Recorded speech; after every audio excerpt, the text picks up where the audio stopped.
তো বন্ধুরা দেখুন দারুণ স্বাদের তৈরি হয়ে গেল এঁচোড় চিংড়ি। নমস্কার বন্ধুরা, লতিকা রান্নাঘরে আপনাদের সকলকে জানাই স্বাগত। বন্ধুরা আজ বানাবো এঁচোড় চিংড়ি, একদম দুর্দান্ত স্বাদের বানাবো।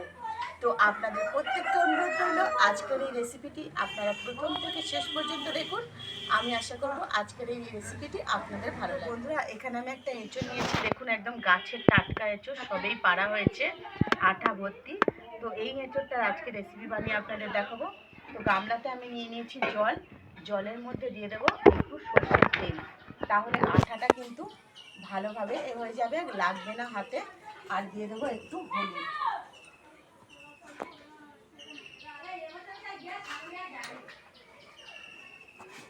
এবারে এঁচোড়টা আমি কেটে নেব। তো বন্ধুরা একটু তেল নিয়েছি, হাতে ভালো করে লাগিয়ে নিচ্ছি। এঁচোড়ে খুব আটা রয়েছে, আর বটিতেও একটু তেল লাগিয়ে নিচ্ছি, বটিতে তাহলে আটা লাগবে না।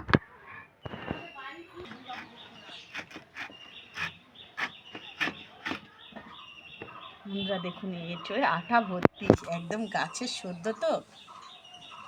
তো বন্ধুরা কেটেই কিন্তু আমি সরাসরি জলের মধ্যে দিয়ে দেবো ছাড়ানোর আগে, তাহলে আটাটা আর আমার হাতে লাগবে না ছাড়ানোর সময়।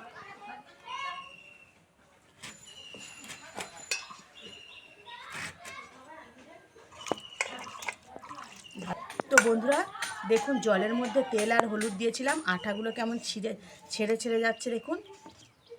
এবার আমি এঁচোড়টা ভালো করে কেটে নেব।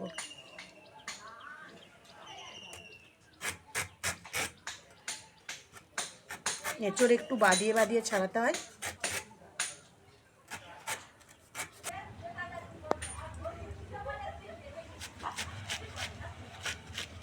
এভাবে এঁচোড়ের মাঝখানটা বাদ দেব। এভাবে পিস পিস করে কেটে আমি সব এঁচোড়গুলো একদম রেডি করে নেব।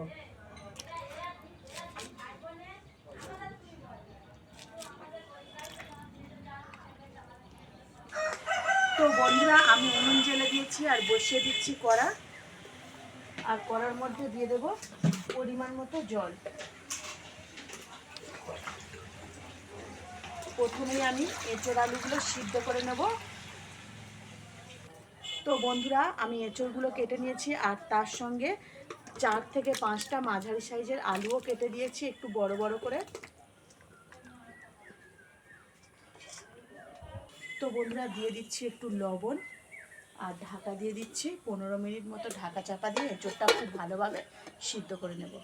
তো বন্ধুরা প্রায় 15 মিনিট হয়ে গেছে, ঢাকনাটা খুলছি, দেখবো কাঁঠালগুলো সিদ্ধ হয়েছে নাকি। তো এঁচোড়গুলো কিন্তু আমার সিদ্ধ হয়ে গেছে, আলুও সিদ্ধ হয়ে গেছে, আমি নামিয়ে নিচ্ছি। তো বন্ধুরা আমি একটা ছিদ্র গামলা নিয়েছি, সেই গামলাতেই কিন্তু ঢেলে আমি জল ঝারিয়ে নিচ্ছি। বন্ধুরা আবারও আমি কড়া ধুয়ে পরিষ্কার করে বসিয়ে দিয়েছি, আর কড়াতে দিয়ে দিলাম সর্ষের তেল। তো বন্ধুরা তেল গরম হয়ে গেছে, তেলের মধ্যে এবার চিংড়িগুলো দিয়ে দিচ্ছি। আমি আগে থেকে চিংড়িগুলো কেটে পরিষ্কার করে রেখেছিলাম। তো এখানে আমি 300 গ্রাম চিংড়ি নিয়েছি, খুব ভালোভাবে ছাড়িয়ে পরিষ্কার করে নিয়েছি। তো বন্ধুরা চিংড়ির মধ্যে দিয়ে দিচ্ছি পরিমাণ মতো লবণ, দিয়ে দিচ্ছি পরিমাণ মতো হলুদ গুঁড়ো। চিংড়িগুলো একটু ভেজে নেব।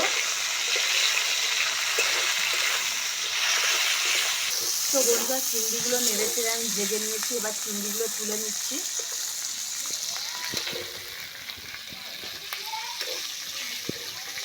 তো বন্ধুরা ওই তেলের মধ্যে দিয়ে দিচ্ছি আরও কিছুটা আমি তেল, আর এখানে ফোড়ন দিচ্ছি একটা শুকনো লঙ্কা, গোটা জিরে আর গোটা গরম মশলা,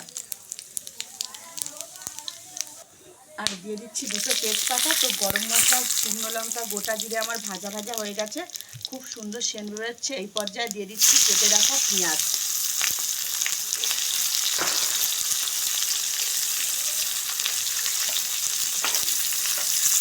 পেঁয়াজগুলো তেলের মধ্যে খুব ভালোভাবে নেড়ে চেড়ে ভেজে নেব। তো বন্ধুরা পেঁয়াজটা একটু ভাজা ভাজা হয়ে এসছে, এই পর্যায়ে দিয়ে দিচ্ছি আমি পরিমাণ মতো রসুন বাটা। রসুনটা পেঁয়াজের সঙ্গে একটু ভালো করে ভেজে নেব।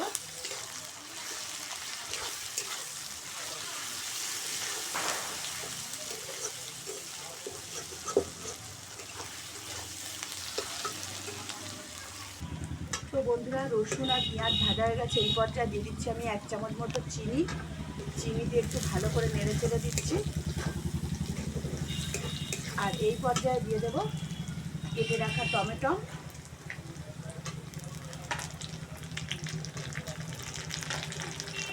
টমেটোটা একটু পেঁয়াজের সঙ্গে ভালো করে ভেজে নেব।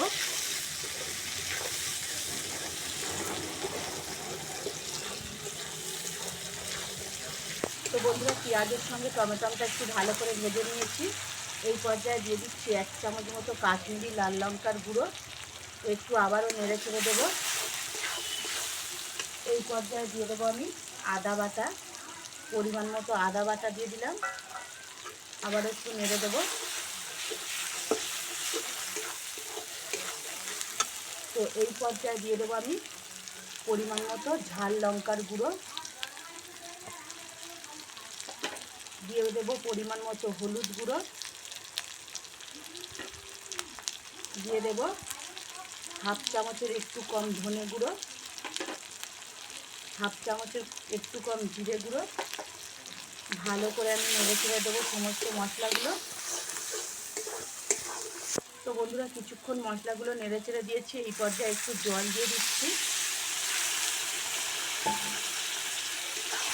মশলাগুলো 1 মিনিট ধরে ভালো করে কষিয়ে নেব।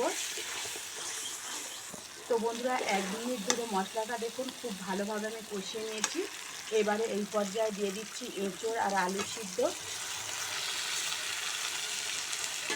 আমি এঁচোড় আর আলু সিদ্ধ দিয়ে 2 থেকে 3 মিনিট খুব ভালোভাবে কষিয়ে নেব।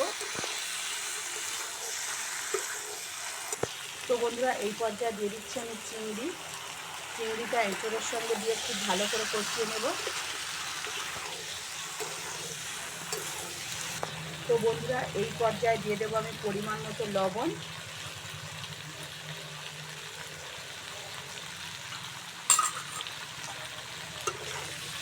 লবণ দিয়ে নেড়ে চেড়ে ভালো করে কষিয়ে নেব।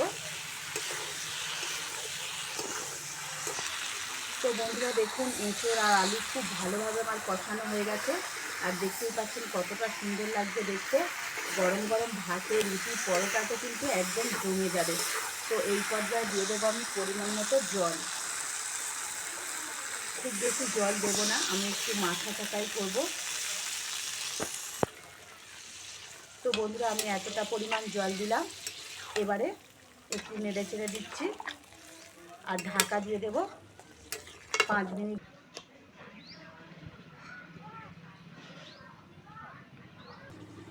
তো বন্ধুরা, ঢাকনাটা খুলছি আর দেখুন কতটা সুন্দর দেখতে লাগছে। আর আমার তৈরি হয়ে গেছে কিন্তু দারুণ স্বাদের এঁচোড় চিংড়ি। তো বন্ধুরা, দেখুন কতটা লোভনীয় হয়েছে। দেখুন, দেখলেই কিন্তু জিভে জল চলে আসবে।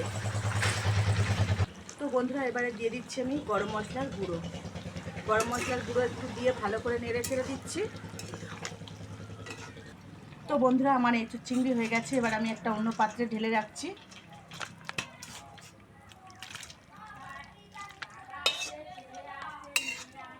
তো বন্ধুরা, দেখুন দারুণ স্বাদের তৈরি হয়ে গেল এঁচোড় চিংড়ি। তো বন্ধুরা, লতিকার রান্নাঘরে আজকের রেসিপি এই পর্যন্তই।